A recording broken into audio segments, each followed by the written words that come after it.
नमस्कार मंडळी, जय महाराष्ट्र. स्वागत आहे तुमचं आपल्या योजना करू या लोकप्रिय यूट्यूब चॅनलवरती. मित्रांनो, PM किसान योजनेच्या माध्यमातून राबवली जाणारी योजना म्हणजे नमो शेतकरी योजनेचा हप्ता, तसेच जमा होणार होता पीक विमा, तसेच नुकसान भरपाई जी आहे या संदर्भात सविस्तर बातमी, कधी होणार हे जमा जाणून घेऊ. संपूर्ण बातमी आपण पाहत आहात योजना करू लोकप्रिय यूट्यूब चॅनल.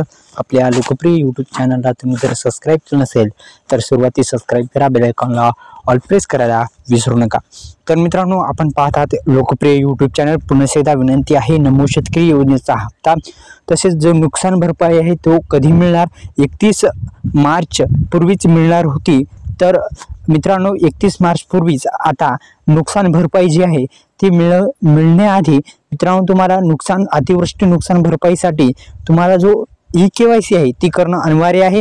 दुसरं म्हणजे मित्रांनो, तुम्ही जर अद्यापही फार्मर ID काढला नसेल तर काढून घ्या. 31 मार्च पूर्वी ते पण काम करणं अत्यंत महत्त्वाचं आहे. ते सुद्धा तुम्ही करू शकता. आपल्या डिस्क्रिप्शन बॉक्समध्ये आपण काही प्रोडक्ट टॅग केलेले आहेत. फ्लिपकार्टचे प्रोडक्ट जसे की टी-शर्ट असेल ते तिथून जाऊन तुम्ही पाहू शकता. मित्रांनो, आपल्या डिस्क्रिप्शन बॉक्समध्ये बेस्ट असेल अवेलेबल आहे. आता हेक्टरी किती मदत मिळणार जाणून घेऊ.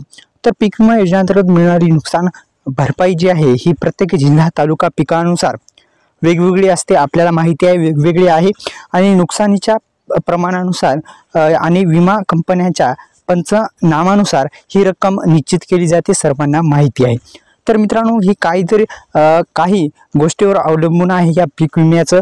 नुकसान भरपाईची तुम्ही जर KYC केली नसेल तर तुम्ही करून घ्या, अत्यंत महत्त्वाचं आहे. अतिवृष्टी नुकसान भरपाईची KYC. आता राहिला नमोचा हप्ता. नमो शेतकरी महासन्मान निधी योजनेचा 6वा हप्ता पण आता वितरित होण्याची शक्यता वर्तवली जात आहे आणि नमोचा 6वा हप्ता पण आता खात्यामध्ये जमा होणार आहे. तर मित्रांनो, PM किसान योजनेच्या माध्यमातून राबवली जाणारी योजना म्हणजे नमो शेतकरी योजना.